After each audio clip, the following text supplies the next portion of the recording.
In today's news, former police officer sentenced to 32 months in prison, minor charge following robbery investigations. OECS Director General calls for a unified region. 13 junior customs officers begin introductory training course, more being spent on educational infrastructure. WinBVI's fight against GBV 2025 Interprimary Prelims, Agriculture and Fisheries Month to kick off this weekend, and ESHS Inter-House Sports Day, Day 1. We have the details of this and much more, all on the local scene. We'll be right back after a quick commercial. Some claim that the age of a true gentleman is far behind us, but we disagree. He may appear in different guises today, but the values and ideals that make him a gent still stand. The Art of a Distinguished Gentleman by yours truly, Ron Grant, presents Season 7. Introducing Travi Rose, Creative Director, Alex Lake, Businessman, Sean Black, Cinematographer, Dakari Wheatley Adams, Content Creator, Donandre Millwood, Educator and Musician, Hashim Dream, Entertainer, James Todman Sr., Contractor, Dr. Albert Tompkins, Psychotherapist, Walter Barrett, Author, Rakim Todman, Producer and Engineer, Kamal Letson, Photographer, Roosevelt Smith III, Sales Manager and Hospitality Professional, Leland Abraham, IT Technician and Cybersecurity Analyst. The Art of a Distinguished Gentleman, Season 7, every Wednesday at 8 p.m., exclusively on 284 Media. Get ready to reason, reflect, and redefine yourself through the stories of real-life heroes. The Art of a Distinguished Gentleman, Season 7, Raising a Generation of Greatness. Voted Top 35 Gentleman Podcast worldwide by FeedSpot and BI Icon Award winner.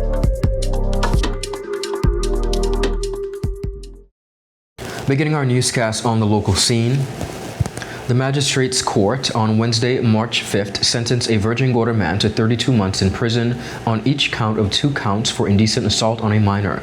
Harris Walters, who is a former police officer, was found guilty for the offenses in May of 2024. Senior Magistrate Tamir Richards told Walters that his sentence will run concurrently. The charge and conviction against Walters stem from a 2014 and 2015 when he was a police officer and had contact with a minor.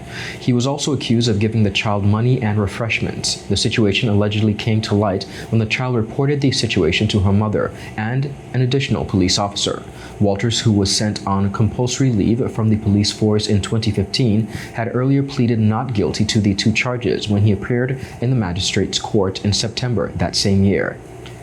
Stay tuned to 284 Media in the coming days for an exclusive interview with the victim's mother on the heels of the sentencing.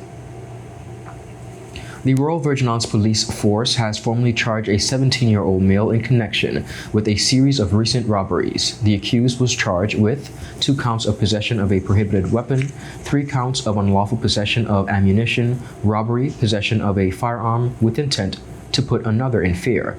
This arrest follows ongoing police investigations into a string of robberies over the weekend, during which an AR-15 rifle, a semi-automatic pistol, 35 rounds of 5.56 ammunition, and 11 rounds of 9mm ammunition were recovered. The remaining persons arrested were discharged from police custody.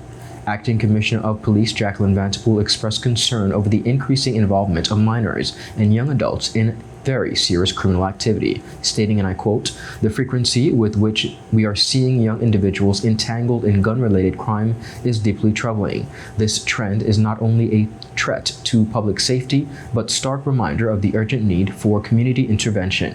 We must," she said, "work together, law enforcement, families, and community leaders to steer our young people away from crime and toward positive opportunities." The Royal Virgin Islands Police Force urges the public to remain vigilant and report any suspicious activity or criminal behavior. Anyone with information is also encouraged to contact the Royal Virgin Islands Police Force Intelligence Unit at 368-9339 or report through Crime Stoppers at 800-8477 or additionally overseas to 800-8477. Director General of the OECS, Dr. Didacus Jules, wants a more unified region that supports the smooth movement of people and boost economic opportunity. Dr. Jules made those comments at the OECS Council of Ministers on Immigration, to which Premier and Minister of Immigration, Dr. the Honorable Natalia Wheatley, and Acting Chief Immigration Officer, Mrs. Nadia Deming-Hodge, are attending in Grenada. According to Dr. Jules, for too long, whether at the CARICOM or OECS level, there have been spoken about the free movement of their people, but not have made it a reality.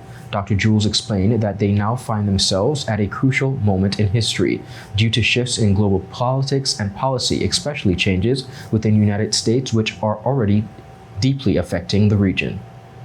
These include deep constrictions of foreign aid. We have had at the OECS, thankfully, our only remaining USAID project cut abruptly short.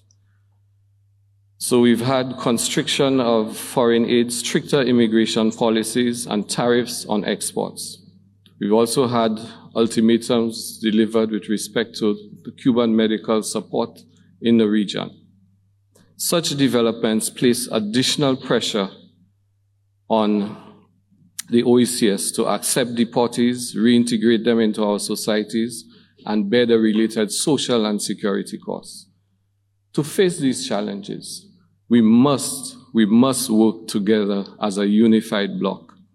By strengthening our bonds, we can reinforce our economic and social integration, making us more resilient against external pressures. The Director General emphasized that in light of these global shifts, the Council of Ministers meeting is important, and more so as ever. He said they must maintain secure borders and modernize immigration procedures, noting that the meeting is not about talk but action. Dr. Jules said some of the matters being brought for approval at the meeting is in regards to the Contingent Rights Model Bill. This bill is critical for putting into practice the policy on contingent rights across OECS member states. It ensures that citizens of any OECS protocol member state can enjoy the same rights and opportunities in another protocol member state, such as accessing employment, healthcare, education, and social protection.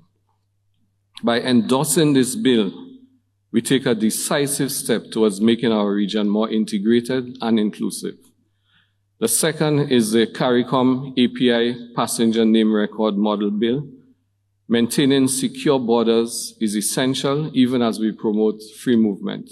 So this initiative will help us to share key passenger data so that we can quickly identify potential risks and combat transnational crime. Up next, viewers, we have much more on the local scene. We'll be right back after a quick commercial break.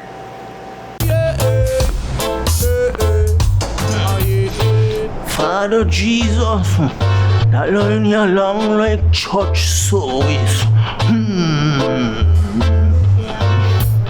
Alright, do enjoy the rest of it. Next customer line, please. Wait, hold on a second. Yes, Sonny boy, come, yes. Good morning. Good morning, Sonny boy. Hold on there. You must have cut front of people. It's okay, I'll take care of it. What? No man to take care of me. How may I assist you? Yes. You want top of power? You want top of power? Join the prepaid party with CCT and enjoy more affordable data plans, more top-up promotions, more savings with hero bundles, and more value for your money each and every Tuesday with Top Up Turn Up Tuesday. Visit a CCT store today or anywhere CCT Top Up is sold and top up your phone. 5, 10, 15, 20, 25, 30. You want top of power?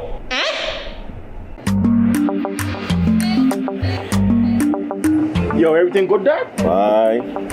This thing got me one way, Daddy. What you mean? Ever since I hook up with this thing, can't eat, I can't sleep. This is the first thing I touch it when I reach home. What you really? Hey, this ain't like you, you know? Dad, this thing got me staying home, keeping out of trouble me. Wow. What your name is? Shit. I talking about my CCT life.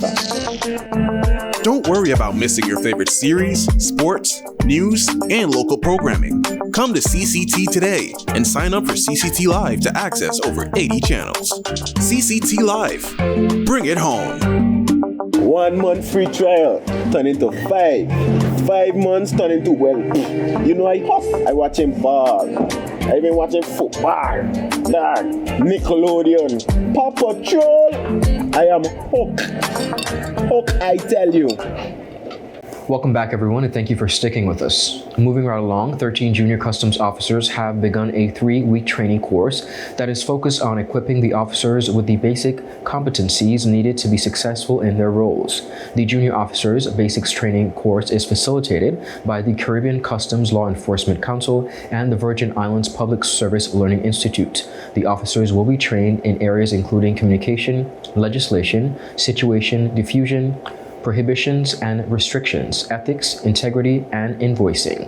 Deputy Governor of the Virgin Islands, Mr. David D. Archer, in remarks at the opening session, said the training underscores the government of the Virgin Islands' commitment to ensuring public officers across all disciplines are adequately trained in their fields, contributing to the delivery of exceptional services.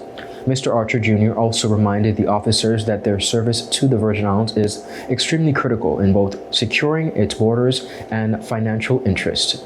He commended the officers for their commitment to the territory and reminded them of his availability to provide support whenever needed. Commissioner of Customs Mr. Greg Romney said the training is providing a foundation for all officers to stand on and will contribute to the understanding of basic functions needed to excel in their roles. Mr. Romney said, and I quote, "Our junior officers beginning this critical training is a testament to the commitment to building a customs department that meets the vital regional and international standards for the effective management of our borders. At the end of this course, these officers will be better equipped to contribute to the territory as law enforcement officers." His Majesty's Customs Department relationship with the Caribbean Customs Law Enforcement Council allows for strategic collaboration on the training of public officers, further advancing their skills and abilities, standards that align with international expectations. Spending on education infrastructure was doubled last year. That's according to the Education Minister, the Honorable Cherie B. de Castro, as she delivered an address marking Education Month of 2025. A time of reflection, she said, celebration, and most importantly, action. The minister stated that a world-class education system demands world-class facilities. According to her, schools must be more than just buildings. They must be safe, modern, and conducive to learning. Noting that over the past 2 years, they have made significant strides in improving the educational infrastructure. There is still much work to be done in modernizing our classrooms, upgrading our school facilities, and ensuring that every child has access to the tools they need to succeed. However, I assure you that these priorities remain at the forefront of the ministry's agenda. This year, we have increased investments in digital tools, technical education equipment, and classroom resources to enhance learning. Additionally, we continue to advance school renovation and expansion projects to create safe, stimulating environments where both students and teachers can thrive. The minister said further that they invested more than $850,000 in critical school renovations last year. They doubled that amount, spending $1.5 million. Minister de Castro emphasized that this year they are making their most ambitious investment yet. That is $2.5 million dedicated to upgrading the schools across the territory. In a recent panel discussion on domestic violence and gender-based abuse, Alicia Green, director of the WIN BVI Foundation, highlighted the organization's crucial role in supporting survivors through emotional healing, mentorship, and community engagement. The discussion was titled, and I quote, "Hard Talk, Gender-Based Violence Beyond Physical," and organized by the Eastern Caribbean Supreme Court Association of Women Judges in commemoration of International Women's Day and International Day of Women Judges. Green emphasized that domestic violence inflicts deep emotional and psychological wounds that persist long after physical injuries have healed. She pointed out that these scars impact a survivor's self-worth, trust in others, and overall ability to heal. For many survivors being trapped in abusive environments, it hinders their progress, making emotional and psychological support essential to breaking the cycle of abuse.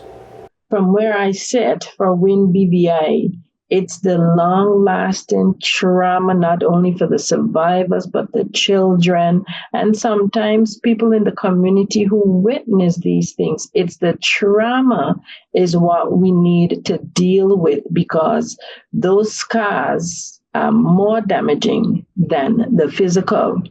And it impacts a woman's sense of self-worth, her ability to trust people, and even her capacity to heal. So no matter what program or counseling she may be involved with, if they continue to be exposed, then you wouldn't see any type of healing happening. WIN-BVI recognizes the trauma is often passed down through generations, affecting children who witness abuse. Green also noted that behaviors rooted in narcissism are frequently transmitted to children, perpetrating abusive patterns. To counteract this, the organization has developed targeted programs designed to empower survivors and disrupt these cycles. That trauma carries on from generation to generation. And so when we see persons act in a certain way, it's not necessarily that, that is who that person is. It's because they have scars and they have trauma wounds that they have not dealt with. So what WIN-BVI is poised to do is focus on just that piece, while all the legal process and all of that is taking place and they are waiting. Some of these people are still in the environment of the abuser. And from where I sit also, we see a lot of behaviors that are rooted in narcissism passed down to the children. So your children become narcissistic and there's that abuse, all over again. And so for WIN, we've actually crafted a couple of programs that I'm hoping, if it doesn't exist in the other Caribbean countries, that they will also adopt these basic things. And we're a small group of committed individuals to empowering women in their own space, wherever they are. For the same reasons, they don't feel as if they're good enough. They don't feel like they can stand on their own 2 feet when we have the financial abuse. But one of the things we try to do is counteract that. One of the Foundation's key initiatives is a mentorship program which offers survivors continuous support through their legal and healing journeys. Mentors assist survivors in remaining accountable for their progress, whether by attending counseling sessions or developing coping strategies. Green emphasized that combating domestic violence requires a unified effort. WIN-BVI actively collaborates with law enforcement, legal professionals, social services, and other nonprofits to ensure survivors receive comprehensive support. The Foundation has established partnership additionally with police officers, pro bono lawyers, and social workers to provide survivors with the necessary legal, emotional, and practical resources. Persons need a mentor that would help them with support through the legal process, depending on how long it is, help them to be accountable for their own healing. If they have to go to counseling, if they have to do X, Y, and Z, that mentor is there to walk them through and to support them to be a better version of themselves, to be more confident. And that is one of the biggest service that we provide to the clients that come to us while they're going through all of this. Up next, viewers, we have much more on the local scene. We'll be right back after a quick commercial break. Just give me my service. Yeah. Just give me my service. Just give me my service. Make the switch to CCT and get connected today. Unlimited talk, text, and data. Visit any CCT store or call us at 444-4444. CCT, Life Unlimited. That's just not cricket. No sweat, you're with CG. Remember my street dance battle against Seamus O'Leapsy? I went on to win the title of Miss Irish-ish, set to perform at nursing homes around the world.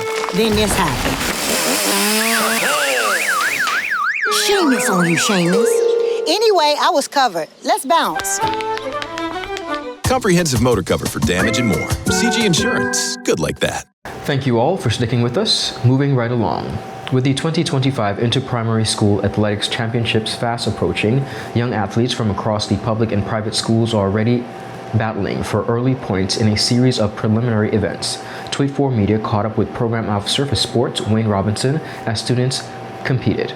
The road to the highly anticipated 2025 Inter-Primary School Athletics Championships is well underway, as preliminary events took place this week in preparation for the main event. Wayne Robinson, Program Officer for Sports at the Department of Youth Affairs and Sports, provided insight into the activities leading up to the championships scheduled for March 26th and 28th this year. The pre-events were an exciting opportunity for young athletes to showcase their skills. According to Robinson, the competitions included a variety of field events. Okay, so we have the pre-events taking place. This is we get a couple events out of the way leading up to the 2025 Inter-Primary School Athletics Championships. That's slated for the 26th and the 28th of this month. So we have most of the age categories coming out and competing in some field events. We did had an open 600. That was the first event. So that the open event means that it's your best athlete, doesn't matter the age category. So that went well, and now we're having the ball throw, we have the long jump, we're getting ready to start the high jump, and the shot put we have a little later on. The one they will be entering with some points, yeah. So we'll already have a sense of who's in first place right down here. This year's championships will see participation from between 17 to 18 schools, both public and private. Athletes will compete in various track and field activities, including jumps and throws, ensuring an action-packed and competitive tournament. We do have, a total of probably 17 to 18 schools, both public and private, coming to compete in running events and field events, which consist of jumps and throws. So it's going to be pretty exciting. We have a lot of entries. We have seen the progression in these young students. We had the jump and throws camp, which actually gave them a chance to, practice, the field events, jump and throw specifically. So yeah, it's going to be real competitive this year. There's no clear indication of which school is going to be on top this year. Robinson highlighted the positive growth of young athletes, emphasizing the impact of training initiatives like the Jump and Rolls Camp, which provided students with additional practice and exposure to field events. As students prepare for the championships, Robinson encouraged them to remain focused and dedicated to their training, not just during the competition season, but throughout the year. We always like to encourage them to keep practicing, not only when the season comes around, but just always we have the coaches out here all the time. You could enter a track club, just to help enhance their skills a little bit more. So when they do come, for the championships, everybody's well oiled and seasoned to participate. Parents, guardians, and sports enthusiasts are encouraged to support and cheer for these budding athletes as they compete for top honors. Jaco Wooding, 284 News. Agriculture and Fisheries Month is set to kick off this weekend. Junior Agriculture and Fisheries Minister has called to think creatively. This year's Agriculture and Fisheries Month will highlight the ingenuity and resilience of the local sectors. The month's observance, which will be held from March 8 to 29, will feature activities including exhibitions, markets, and a panel discussion aimed at fostering meaningful conversations about food security, sustainability, and technology, as well as the advancement of technology in agriculture and fisheries. Now, viewers, these events are expected to provide a platform to local fishermen, as well as experts to share their knowledge, showcase their products, and discuss strategies for a more sustainable future. Junior Minister for Agriculture and Fisheries, Dr. The Honorable Carl Dawson, said the month's theme, Limited Land, Vast Ocean, Reimagining Food Production, provides an important opportunity to highlight the work of local farmers, fishers, and communities. The minister called on them to think creatively and act decisively in the face of their unique challenges. With limited land resources and an expansive ocean at our doorstep, we have both a responsibility and an opportunity to redefine how we produce food. By harnessing sustainable resources, cutting-edge technologies, and the wisdom of our local communities, we can unlock new possibilities for food security while protecting the natural resources that sustain us. Throughout Agriculture and Fisheries Month, a series of engaging events, including exhibitions, farmers markets, and expert-led discussions, will provide a platform for collaboration, innovation, and celebration. These activities will not only showcase the incredible work of our local producers, but also spark meaningful dialogue about how we can collectively address pressing issues like climate resilience, food sovereignty, and environmental conservation. The activities will commence with an exhibition and market in Tortola at the Paraquita Bay on March 8th and 9th to further engage the public in the conversation about sustainable food practices. Other activities include agri-fish dialogue and a panel discussion to discuss innovation and solutions, as well as emerging trends within the agricultural and fisheries sectors. Exhibitions will also be held on Virgin Gorda, Anegada, and Joss Van Dyke to allow the farmers, fishers, and other stakeholders to showcase their work, connect with consumers, and demonstrate how ingenuity and resourcefulness are shaping the future of food production in these Virgin Islands. The race for the supremacy is on as the 53rd annual ESHS Inter-House competition kicked off today with electrifying energy and fierce rivalry. The second event opened in grand fashion with a parade and opening ceremony. Here's a look at how things went down.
All the houses are ready?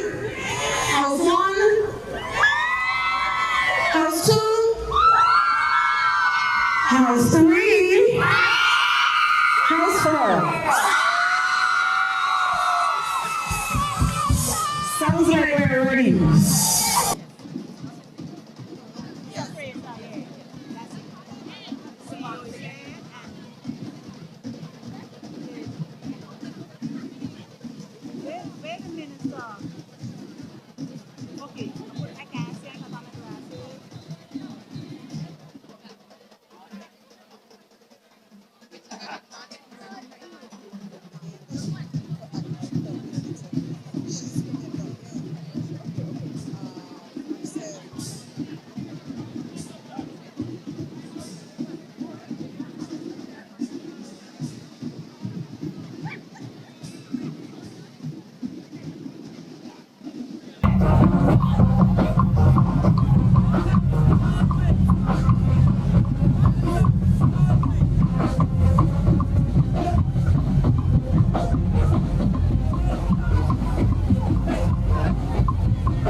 Morning.